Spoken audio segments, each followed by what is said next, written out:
믿음의 사람이나 불신자나 우리가 살고 있는 이 시대에 대한 공통된 생각이 있죠. 이 시대가 악한 세대라고 생각합니다. 또 세상의 종말이 정말 얼마 남지 않았다고도 생각합니다. 우리는 종종 이렇게 생각해 봅니다. 과연 이 악한 세대를 이대로 보고만 있어야 되는가? 아니면 변화시킬 방법이 있는 건가? 우리가 이 악한 세대를 천국으로 바꿀 수는 없을 것입니다. 그러나 이 악한 세대에서 죽어가는 저 불쌍한 영혼을 주님 앞으로 구원해서 그들을 변화시킬 수는 있을 것이에요. 4절 말씀을 보겠습니다. 4절 말씀에 나 자신을 어떻게 하셨는가? 자, 4절을 보시게 되면 악한 세대에서 우리를 건져주셨다. 그것이 하나님의 뜻이었고 그를 위해서 예수님은 십자가에 못 박혀 죽으셨다는 것입니다. 그러면 왜 우리를 이 악한 세대에서 구원해 주셨을까? 그것은 16절입니다. 자, 16절 같은 갈라디아서 1장 16절입니다. 같이 하겠습니다. 그의 아들을 이방에 전하기 위하여 그를 내 속에 나타내시기를 기뻐하셨을 때에 내가 곧 혈육과 의논하지 아니하고. 아멘. 앞절에 보면 그의 아들을 이방에 전하게 하기 위하여, 즉 바울을 이방 사도로 선택하신 목적이 예수 복음을 증거하도록, 그래서 악한 세대에서 자신을 구원하실 뿐만 아니라 우리 모두를 구원해 주셨다는 겁니다.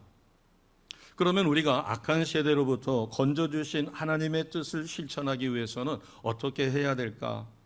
그것은 나를 왜 구원해 주셨는가?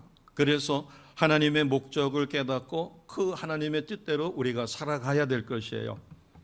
그러면 먼저 이 악한 세대를, 우리가 생각하고 있는 악한 세대와 성경에서 이야기하고 있는 악한 세대의 차이가 있을 수 있어요. 이것을 구체화시켜서 이야기해 준 것이 디모데후서 3장 1절에서 4절 말씀입니다. 자, PPT에 준비했습니다. 우리가 같이 보도록 하겠습니다. 디모데후서 3장 1절에서 4절입니다. 같이 합니다. 너는 이것을 알라. 말세에 고통하는 때가 이르러 사람들이 자기를 사랑하며 돈을 사랑하며 자랑하며 교만하며 비방하며 부모를 거역하며 감사하지 아니하며 거룩하지 아니하며 무정하며 원통함을 풀지 아니하며 모함하며 절제하지 못하며 사나우며 선한 것을 좋아하지 아니하며 배신하며 조급하며 자만하며 쾌락을 사랑하기를 하나님 사랑하는 것보다 더하며.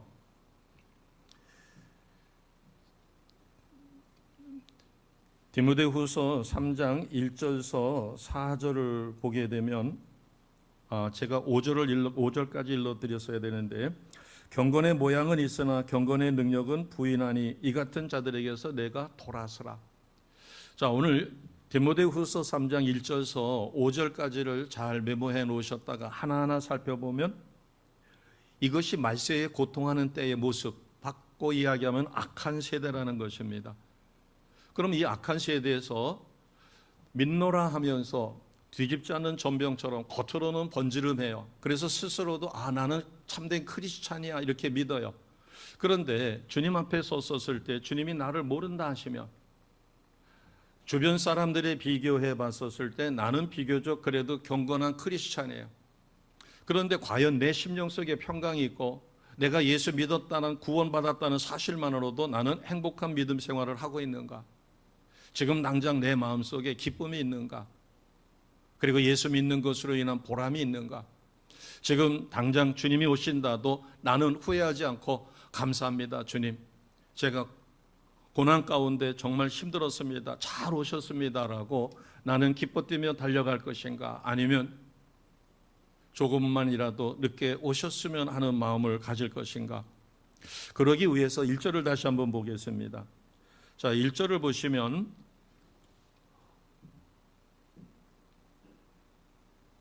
두 가지 삶을 사는 사람이 나타납니다. 자, 1절 말씀에 보면 첫 번째는 사람에게서 난 자예요. 이것은 안 믿는 사람, 불신자를 이야기하겠죠. 두 번째는 세 번째 줄에 있습니다. 아버지로 말미암아 사도된 바울이니까 하나님으로부터 난 자입니다. 그럼 과연 이 악한 세대를 누가 변화시킬 수 있을까? 그것은 하나님께로 난자여 특별한 목적이 있어서 악한 세대로부터 나를 구원해 주신 부름받을 사람이 될 것입니다. 오늘 이 말씀을 갈라디아 교회에 보내는 바울 사도도 처음에는 사람에게서 난자로 살았어요. 그래서 어떻게 하면 주변 사람들에게, 자기 동족에게 칭찬을 받고 그리고 출세의 가도를 달릴 것인가 생각했던 사람입니다. 특히 세계적으로 봐도 한국 사람이 타인을 많이 의식한다고 그래요. 이것은 좋은 점이 있습니다. 최소한의 예의나 염치가 있죠. 그러나 남을 너무 의식하게 됐을 경우에 자신을 잃어버릴 수도 있어요. 젊은 청년들이 사회에 처음 출발하면 직장에 가서 눈치 보기 바쁘다고 합니다. 왜 우리가 살고 있는 이 사회가 눈치를 봐야 될까? 이것을 그냥 일상적으로 보게 되면 사회 시스템이 그렇게 돼 있으니까. 특히 신실한 믿음을 가진 청년들이 사회에 진출해서 직장 생활을 하거나 같이 어우러질 때 굉장히 어려움을 겪는다고 그래요. 그러면 우리가 이제 다시 한번 들여다볼 필요가 있을 것입니다. 이 사회 체제 뒤에 무엇이 있길래 눈치를 보고 살아야 될까? 그것은 이 사회가 누가 지배하느냐는 겁니다. 천지를 하나님이 창조하셨습니다. 아멘. 그런데 아담과 하와의 타락 이후에 이 세상은 누가 지배하게 돼버렸어요? 악한 영, 사탄, 마귀가 지배하는 사회가 됐어요. 그래서 사탄이 그 뒤에 배후를 조정합니다. 문화를 통해서 예술이라든가 여러 가지 다양한 방법으로, 심지어는 사람들의 도덕성을 둔감하게 만드는, 지금 우리가 처해 있는 지금 이 시대의 이 상황도 바로 그렇습니다. 자, 에베소서 6장 12절입니다. PPT에 준비했으니까 우리가 여기서 중요한 몇 가지를 살펴보고자 합니다. 에베소서 6장 12절이에요. 같이 합니다. 우리의 씨름은 혈과 육을 상대하는 것이 아니요 통치자들과 권세들과 이 어둠의 세상 주관자들과 하늘에 있는 악의 영들을 상대함이라. 아멘. 자, 우리의 씨름은 혈과 육을 상대하는 게 아니다. 바꿔 이야기하면 이 세상 시스템 그 자체에 모순하고 대립하는 것이 아니라 그 뒤에 누가 있느냐. 두 번째 줄에 보면 통치자들이 있습니다. 통치자들은 나라를 좌지우지하는 정치 권력이에요. 그런데 이 정치 권력이 자기의 이익을 위하여 자라나는 세대가 자신의 모습을 보고 저 사람은 분명히 죄를 졌는데 1심 판결에서 죄를 졌다라고 했는데 항소를 했으니까 법적으로는 아직 죄인이 아니죠. 그런데 어떻게 저렇게 할 수 있을까? 그 다음에 무수히 많은 정치인들이 포토존에 서가지고 자기는 이런 한 푼 받은 적이 없다는 거예요. 결백하다는 거예요. 그러나 교도소에 수감되어질 때 입 다물고 갑니다. 전 국민이 바라볼 테고 특히 자라나는 어린 세대가 볼 텐데 어떻게 저렇게 뻔뻔하게 거짓말을 하고 이론 한 푼 안 받았다는 사람이 수천억을 순회를 해가지고 뇌물 수수죄로다가 교도소 가는 모습을 우리는 어떻게 봐야 될까? 자, 첫 번째 줄에 보니까 통치자들 뒤에 악한 영이 있어. 윤리라든가 도덕이라든가 이런 거를 무너뜨린다는 겁니다. 그다음에는 권세들이에요. 여기 권세는 특정 지역, 그다음에 특정 단체를 지배합니다. 제가 어느 단체라고 하면 그 단체를 모욕하는 거니까 그냥 광범위하게 학교라고 이야기하겠습니다. 나사라든가 여러 가지도 있겠지만, 자, 학교에서 사고 없고 그다음에 좋은 대학에 아이들 많이 보내달라고 돼지머리 갖다 놓고 뭐를 드려요? 오늘날에는 안 그러겠지만 제가 옛날에 교직에 있었을 때 그래서 그것을 거부했더니 참 많은 어려움을 받았습니다. 심지어는 주임들은 돼지 머리가 있으면 거기 돼지 코에다가 돈을 똘똘똘똘 말아가지고 꼭꼭 거기다가 절을 해요. 신성한 학교, 이 학교에서 돼지 머리를 놓고 고사를 지내요. 이것이 그 단체, 그 특정 지역을 지배하고 있는 악한 영입니다. 그 다음에 어둠의 세상 주관자들이에요.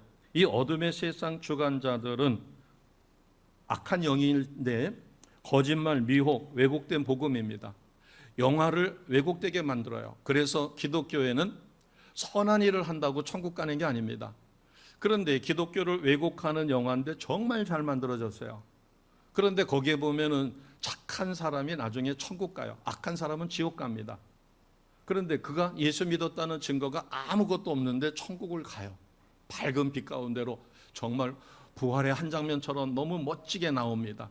그것을 보고 착하게 살면 나 천국 가는구나.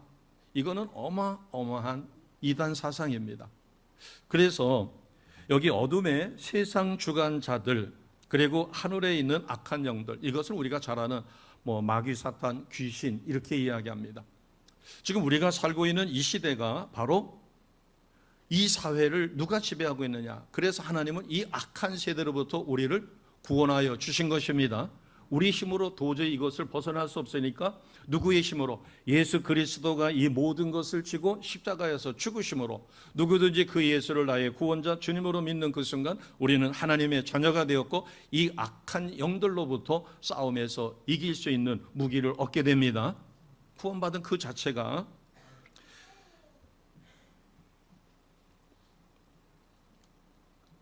그래서 요한일서 2장 15절 16절에는 우리에게 이렇게 이야기합니다. 요한일서 2장 15절 16절 같이 하겠습니다. 이 세상이나 세상에 있는 것들을 사랑하지 말라.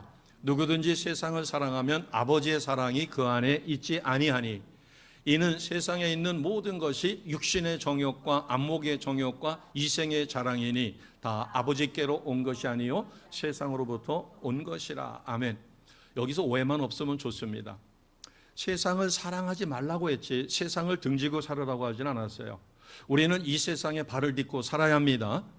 그러나 이 세상에 있는 모든 것이 육신의 안목, 그 다음에 육신의 정욕, 안목의 정욕, 이생의 자랑, 하나님으로부터 온 것이 아니라 이 세상에서 우리를 미혹하기 위하여 악한 영들이 만들어 놓은 함정이다, 지뢰다, 이렇게 이야기하는 것입니다.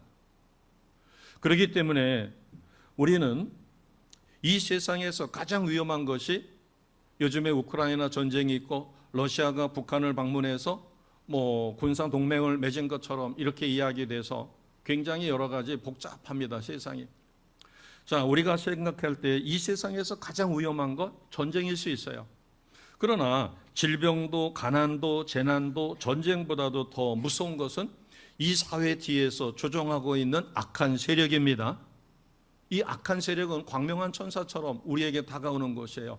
정말로 좋은 문화인 것처럼, 그리고 너무너무 좋은 노래로 우리가 부르다 보면 나도 모르게 거기에 빨려 들어가게 되어 있는 거죠. 사도 바울도 이런 사회체제 속에서 자기 동족을 기쁘게 하고 그 안에서 출세의 가도를 달렸던 사람이에요. 그러나 하나님의 특별한 은혜를 입어 다메섹에 있는 크리스찬들을 체포하러 갔다가 그 도상에서 부활하신 예수님을 만나고 그는 변화가 일어납니다. 그리고 나서 새롭게 변화되어 새삼, 그래서 이방 사도로, 그래서 1절에 보면 하나님 아버지로 말미암아 사도된 자신을 소개하고 있는 것이에요. 그래서 우리에게 희망의 메시지를 전합니다. 빌립보서 4장 12절 말씀이에요. 자신의 삶을 통하여 우리에게 소망의 메시지를 전해줍니다. 같이 하겠습니다. 나는 비천에 처할 줄도 알고 풍부에 처할 줄도 알아. 모든 일, 곧 배부름과 배고픔과 풍부와 궁핍에도 처할 줄 아는 일체의 비결을 배웠노라. 아멘. 어떠한 상황, 자기는 잘 나가는 킹카였어요. 그런데 그것이 하나님을 대적하는 일이라는 것을 뒤늦게 깨닫고 철저히 회개하고 돌았습니다. 그리고 자기 동족들로부터 칭찬과 존경을 받았었는데 복음을 전하는 이유로 동족들로부터 배신을 당하고 동족들로부터 자기를 죽이려고 하는 특공대까지, 그렇게 해서 어마어마한 환난을 받게 됩니다. 이런 바울이 자신을 뭐라고 소개하는가 하면 1절을 다시 한번 보겠습니다. 누구로 말미암아 사도되었다고 그랬어요? 하나님 아버지로 말미암아. 하나님께로부터 난 자가 되었다는 겁니다. 우리 모두도 하나님의 은혜로 예수님을 나의 구원자 주님으로 믿고 거듭난 하나님의 자녀가 되었습니다. 그러면 하나님의 자녀가 된 사람은 우리가 알고 있는 것처럼 예수 믿고 거듭난 사람이에요. 근데 여기서 그치면 안 됩니다. 예수 믿고 거듭났으니까 나는 반드시 이것을 꼭 소유하고 있어야 돼요. 자, 구원의 확신입니다. 자, 우리는 지금 죽어도 어디 가요? 내 이름이 하나님 나라 생명록에 기록되어 있고 우리는 지금 죽어도 천국 백성입니다. 그래서 구원의 확신을 갖고, 그러면은 죄인이에요? 의인이에요? 여기서 주저주저하면 안 됩니다. 내가 살다 보면 알고도 짓고 모르고도 지은 죄가 있어요. 그러나 본질적으로 나는 이제 진노의 자녀요 마귀의 자녀에서 예수를 믿는 믿음을 하나님이 나에게 주셔서 믿어지는 믿음으로 나는 구원을 받았고, 그렇기 때문에 죄인이에요? 의인이에요? 나는 의인입니다. 교만하라고 의인이라고 하는 게 아니라 자격이, 나는 의로운 자라고 인정을 받았어요. 그렇기 때문에 우리는 어떻게 살아야 되는가? 내가 구원받았다는 사실만으로도 우리는 이 땅에서 모든 걸 다 잊어버린다고 해도, 욥처럼 자녀도 잊어버리고 재산도 잊어버리고 심지어는 나중에 아내까지 떠난다 할지라도 우리는 하나님을 원망하지 않고 심령의 기쁨과 보람을 갖고 살아갈 수 있는 힘을 갖고 있어야 합니다. 그래서 부활의 확신, 구원의 확신과 구원의 감격으로 나는 기쁨이 넘치는 삶을 반드시 살아야 되는 것이에요. 그러면 우리에게는 무엇이 있을까? 담대함이 있습니다. 어떤 위기가 와도 나는 하나님의 자녀야. 설사 내가 지금 이 상황에서 죽음을 당한다 할지라도 그것은 순교입니다. 주님 뜻대로 살다가 죽었으니까. 그리고 예수 때문에 죽음을 당했으니까 이 땅에서의 삶에서 죽음에서 순교보다 더 소중한 것은 없겠죠. 이런 믿음을 갖고 있기 때문에 나는 어떤 위기에 처해도 강하고 담대합니다. 이것이 구원의 확신과 구원의 감격이에요. 만약에 내가 구원의 확신과 구원의 감격이 없다면 우리는 흔들립니다. 조금만 어려움이 와도 두려워요. 이 땅에 미련을 두고 사는 사람이 아니라 하나님 나라가 확장되는 일에 어떤 모습이든 간에 나는 쓰임을 받습니다. 조금 전에 우리가 에베소서 6장 12절을 살펴봤었을 때 이 악한 영은 우리의 무엇을 통해서 역사하는가? 그것은 바로 우리의 생각을 지배합니다. 우리가 여기서 꼭 기억해야 될 것은 하나님의 말씀을 말씀 그대로 이해하는 것이 아니라 우리는 자꾸 내 위주로다가 받아들이고 싶어요. 영적 전쟁 그러면은 악한 마귀를 쫓아내는 것으로 생각하는데, 제자들이 악한 마귀와 싸워서 귀신을 쫓아내고 병든 자를 고치고 너무너무 좋아가지고 돌아왔어요. 처음엔 실패해가지고 그랬지만 주님으로부터 다시 훈련받고 주님이 성령의 충만함을 주었을 때 그들은 승리해서 너무너무 기뻐서 돌아왔을 때 주님은 칭찬보다 뜻밖의 뭐라고 하셨어요? 귀신이 도망간 것으로, 너희가 귀신을 물리친 것으로 기뻐하지 말고 너희의 이름이 어디에 기록된 것으로 기뻐하라고 그랬어요? 그렇죠. 하나님 나라의 천국에 기록된 것으로 기뻐하라. 바꿔 이야기하면 우리의 영적 싸움은 악한 영을 쫓아낸 것으로 끝난 게 아니라 악한 영을 쫓아냈었을 때 집이 깨끗하게 되었어요. 그런데 그 집에 아무도 살지 않으면 쫓겨갔던 귀신이 7 귀신을 데리고 들어와서 더 상태가 악화될 수 있어요. 이것은 무엇을 이야기할까요? 우리는 이 영적 전쟁의 목적이 귀신을 쫓아내는 것으로 끝나는 것이 아니라 이스라엘 백성이 가나안 땅을 점령할 때 하나님은 모세를 통하여 40년 연단하여 믿음이 신실한 자들만 가나안 땅에 여호수아와 들여보냈어요. 자, 가나안 땅에 들어가서 정복한 다음에 그것으로 끝인가요? 그들은 가나안 땅을 정복했지만 그 땅에 있는 거민을, 어린아이든 노인이든 어떤 이유든 간에 가축을 빼놓고는 살아있는 생명체를 남겨두지 말라 그랬어요. 사람은 모두 내쫓든지 죽이든지 이렇게 하라. 그런데 그들은 하나님의 말씀을 어겼을 때 그들과 동화되고 결혼하게 되고 같이 더불어 살다 보니까 타락하여 이방신을 섬기는 나락으로 떨어집니다. 우리의 신앙생활을 가만히 보게 되면 만약에 우리가 천국 가는 것만이 인생의 목적이요 복음의 목적이었다면 우리가 구원받자마자 하나님은 우리를 어디로 데려가셨을 거예요? 바로 천국으로 데려가셨을 거예요. 그런데 왜 우리를 바로 천국으로 데려가지 않고 이 땅에 남겨놓으셨고 악한 세대로부터 구원해 주셨을까? 그것은 우리를 통하여 이 악한 세대에서 아직도 정신 차리지 못하고 죽어가는 저 불쌍한 영혼들을 뭐 하라는 거예요? 살려내라는 거예요. 구원하라는 거예요. 그 영혼을 구원하라. 복음을 전파하라는 것입니다. 그래서 하나님 나라, 하나님의 왕국이 이 땅에 가득하게 될 때 재림 주님이 오실 것입니다.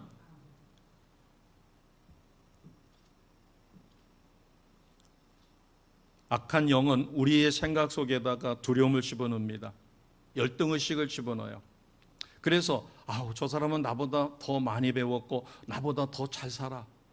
난 저 사람이 봤었을 때 우리 집은 진짜 학고방 같아. 그런데 내가 저 사람한테 복음을 전하면 저가 복음을 받아들일까? 주눅이 들어요.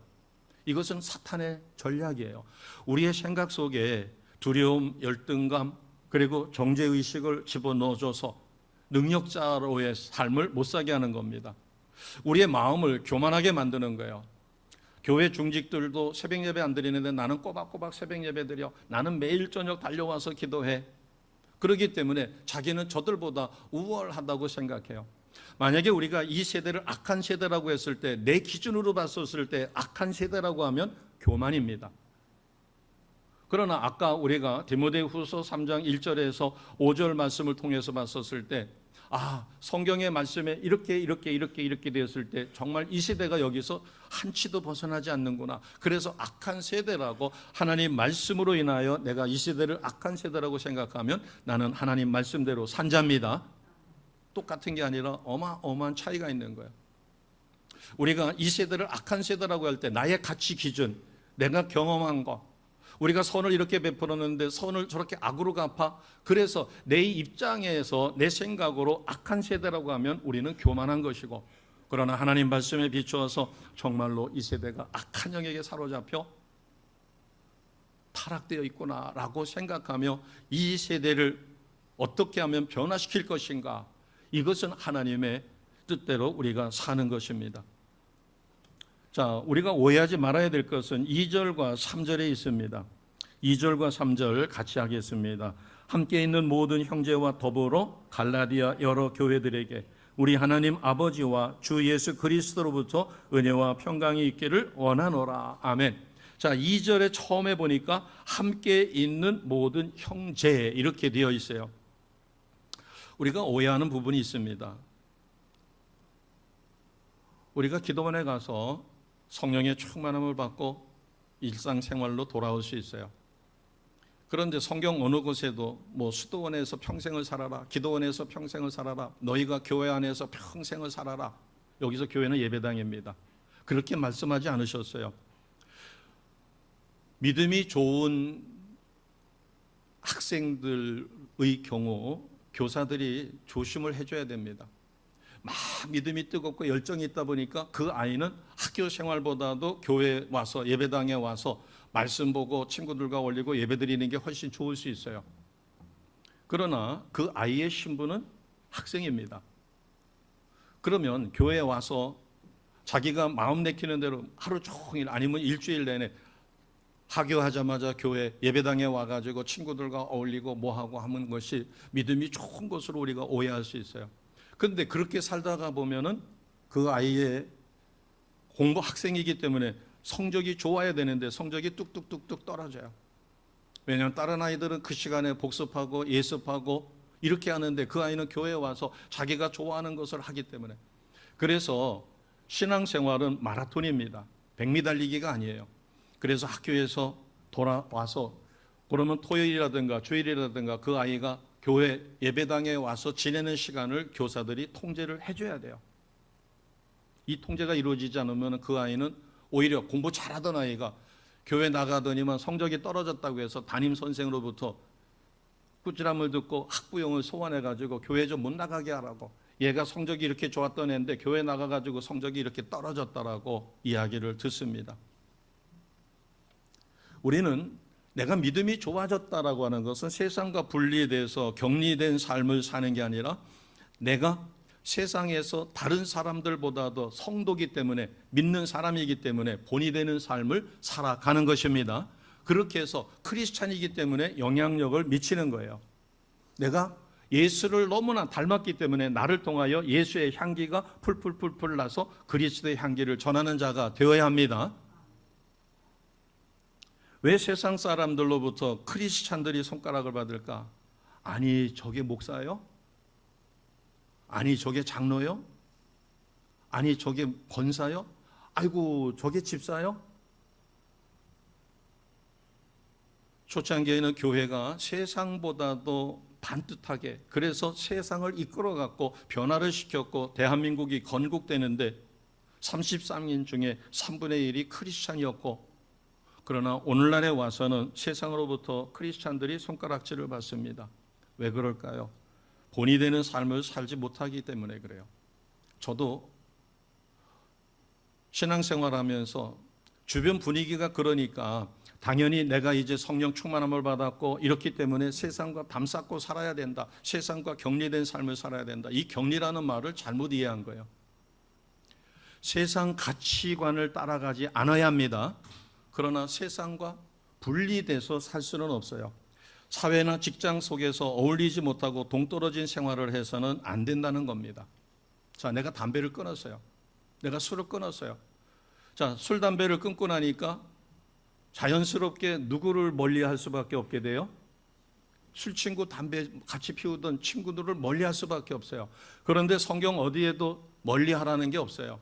오늘 2절 말씀에 함께 있는 모든 형제와 더불어라고 하는 말은 우리가 신실한 믿음 생활을 했을 때 바꿔 이야기하면 술, 담배를 내가 끊었다 할지라도 대인관계는 지속해야 합니다. 그렇다고 해서 술 먹고 담배 피우고 계속 그렇게 하라는 게 아니라 그것은 내가 끊었지만 그들과의 인간관계는 계속해야 된다는 겁니다. 내가 도박을 하고 유흥업소 출입은 안 하더라도 그때 같이 어울렸던 그들과 친분관계는 유지해야 돼요. 그런데 이런 삶을 사는 게 어렵습니다. 왜냐하면 그들은 술, 담배를 좋아하고 도박을 좋아하고 유흥업소 가는 걸 좋아해요. 그런데 나는 따라갈 수는 없잖아요. 그러면 2차, 3차, 4차는 못 가더라도 어디까지는 갈 수 있어요? 식사 자리까지는 같이 갈 수 있는 거예요. 근데 식사 자리까지도 안 간다 그러면 이제 관계가 완전히 단절됩니다. 자, 식사 자리에 가면은 자연스럽게 반주가 나올 테고, 그럴 때 뭐 콜라를 마시던 사이다를 마시던 그러면서도 얼마든지 그들과 친분 관계를 유지하되, 자, 이제 술 먹으러 2차 가고 3차 가고 거기에서는 빠질 수 있어요.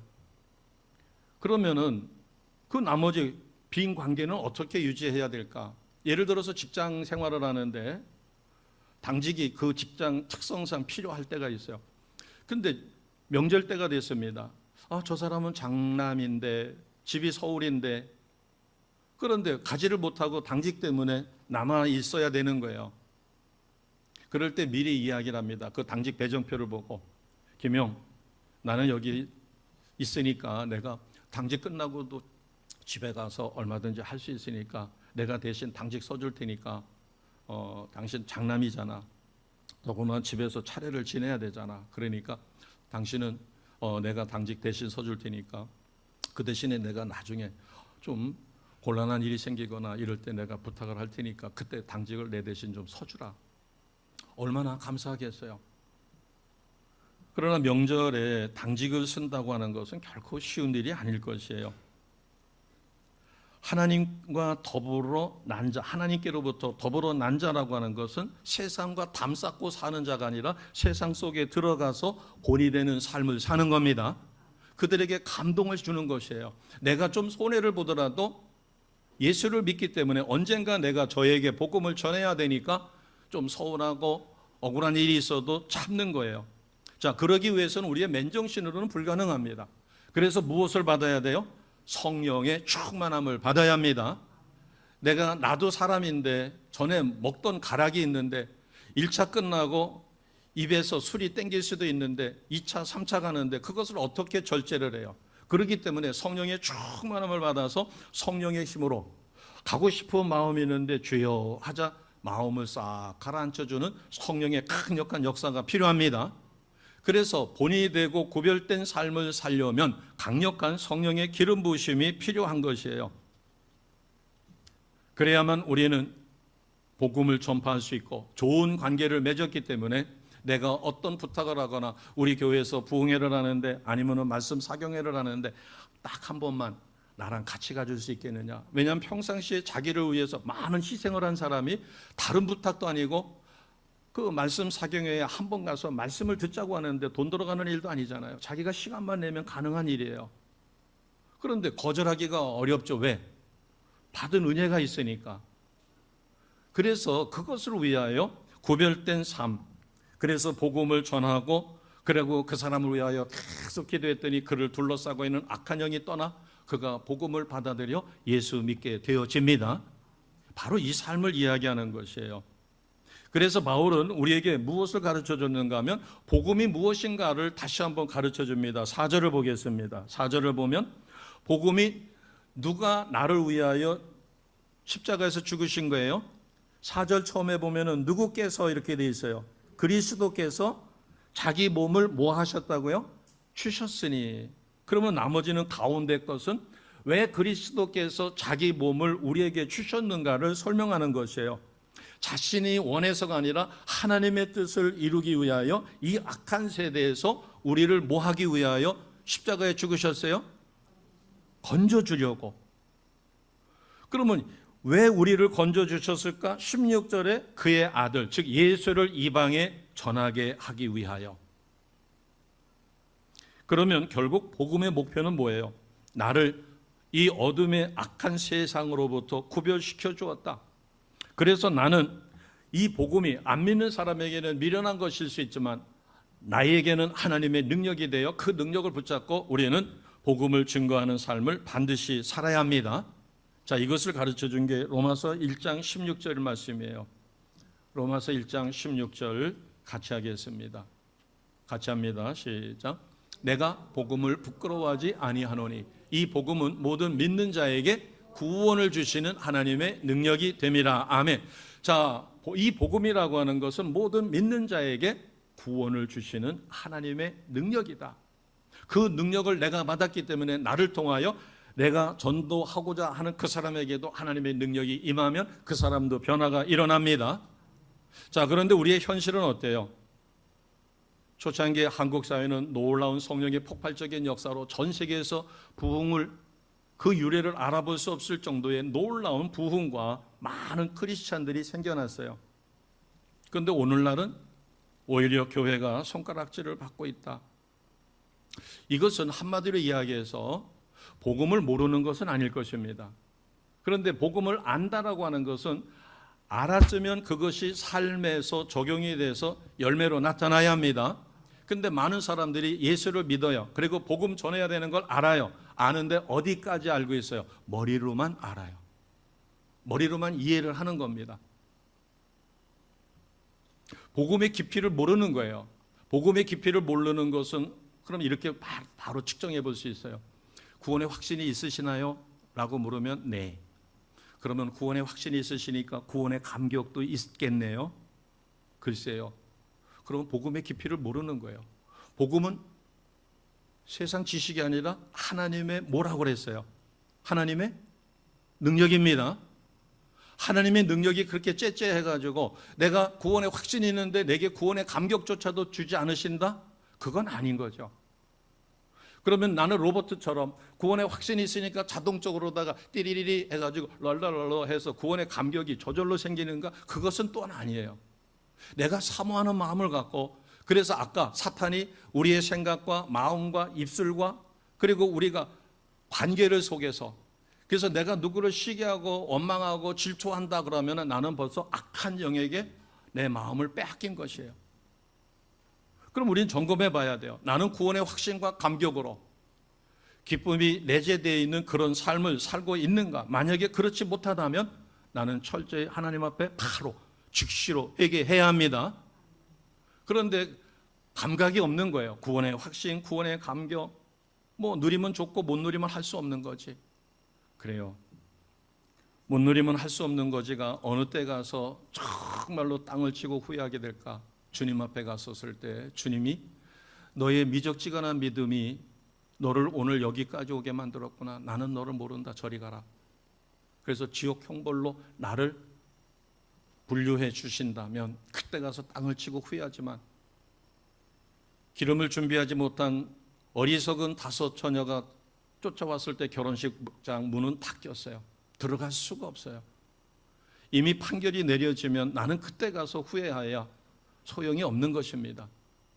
많은 사람들이 복음을 머리로 이해를 하고 있어요. 대충 알고 살아요. 그래도 자기는 천국 갈 거라고 믿는 거예요. 왜? 교회가 그렇게 가르쳤고 저도 수없이 가르치니까.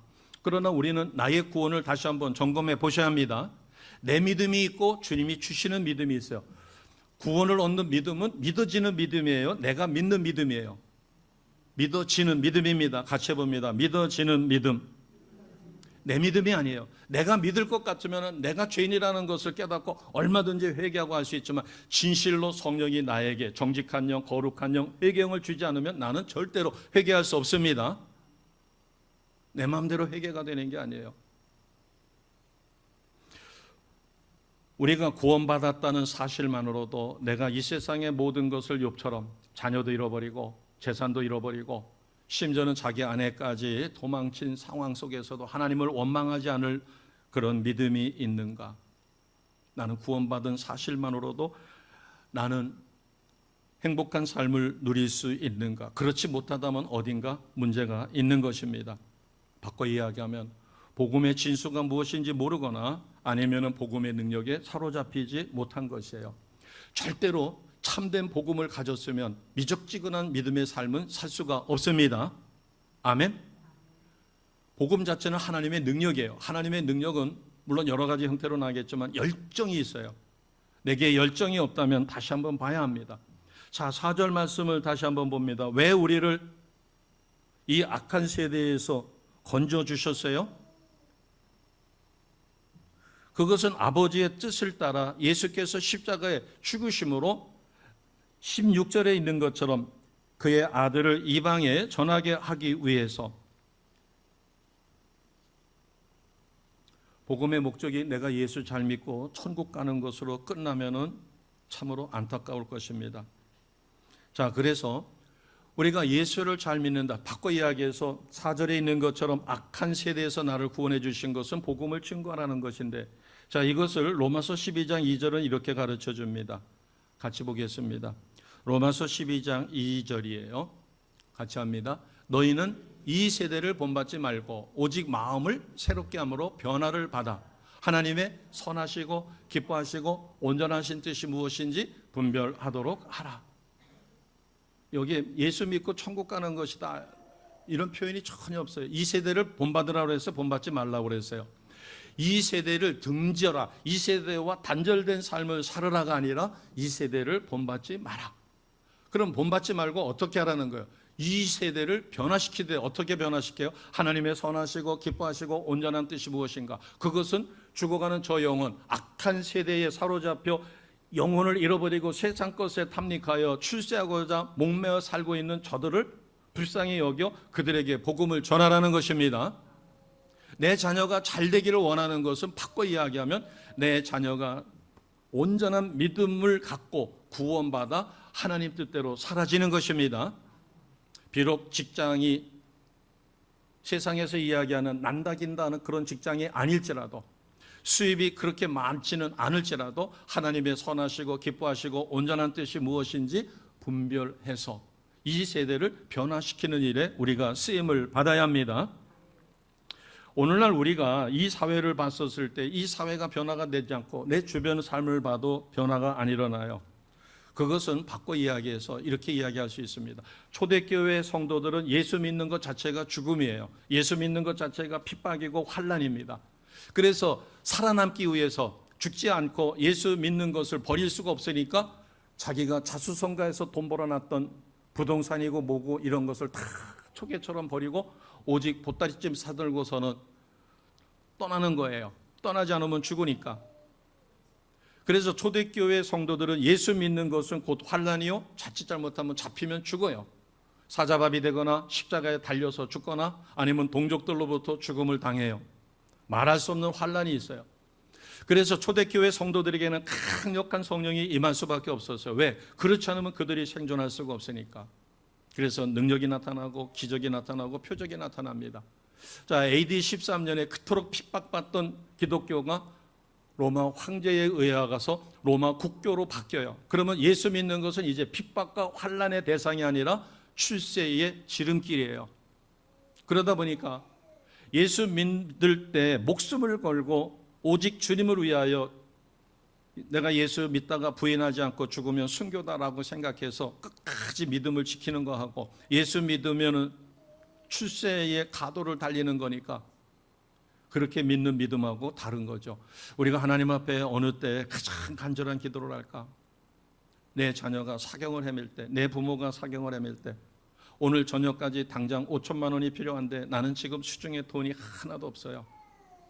오늘 저녁 5시가 지나가면 나는 파산을 선고할 수밖에 없는데, 그럴 때 하나님 앞에 간절히 매달릴 수밖에 없어요. 왜? 전후 좌우를 살펴봐도 하나님을 의지하는 것, 그 방법 이외에는 어떤 것도 없을 때 사생 결단하며 기도하게 됩니다. 그런데 내가 그동안 기도했던 것이 다 응답되고 내가 전도하려고 했던 것들이 다 이루어져 가지고 많은 이들이 전도가 이루어져서 주변으로부터 전도왕 칭호를 듣고 있어요. 등 따시고 배부르고, 그 다음에 집안을 돌아봐도 어디 하나 그늘진 데가 없어요. 기도하던 끝이 있으니까 그는 기도를 쉬지 않습니다. 기도해요. 그런데 정말 절실하게 기도할 때보다 본인이 느껴요. 무엇이 약해졌어요? 무릎이 약해졌어요. 기도에 깊이가 없어요. 사생결단하는 기도를 못해요. 그래서 하나님 앞에 특별한 기도를 해야 합니다. 하나님, 저에게 간절히 사모하는 마음을 주시고 사생결단하는 기도를 드릴 수 있는 믿음과 열정을 허락해 달라고 특별히 기도해야 합니다. 왜냐하면 등 따시고 배부르고 아쉬운 것이 하나도 없게 됐어요. 하나님의 놀라운 축복입니다. 이스라엘 백성이 가나안에 들어가서 풍성한 수확을 얻었고, 그렇게 해서 잉여 재산이 많아져 가지고 재산이 늘어나다 보니까 소위 말해서 하나님을 향한 믿음이 점점 식고 겉모습에 재산은 있었고, 그러나 하나님을 진실로 믿는 믿음이 약해졌어요. 그래서 이방 신을 섬기게 되어집니다. 우리가 이 악한 세대에 물들지 않기 위해서 자기 자신 처절한 영적 싸움이 필요합니다. 아멘. 자, 그러면 몇 가지 예를 들어 드릴게요. 남을 판단하고 정죄하고 비방하고 살면서 하나님 앞에 회개하지 않아요. 판단하는 것은 내가 해야 할 일이에요? 하나님이 하셔야 될 일이에요? 하나님이 하셔야 될 일이에요. 저 사람은 세상적으로 윤리적으로 지금 타락했어요. 불륜을 저질렀어요. 그런데 내가 그를 정죄하게 되면 나는 하나님 말씀을 어긴 거예요. 나는 구원받았다는 사실만으로도 행복한 삶을 살고 있지 못한데도 그 부분에 대해서 회개하지 않아요.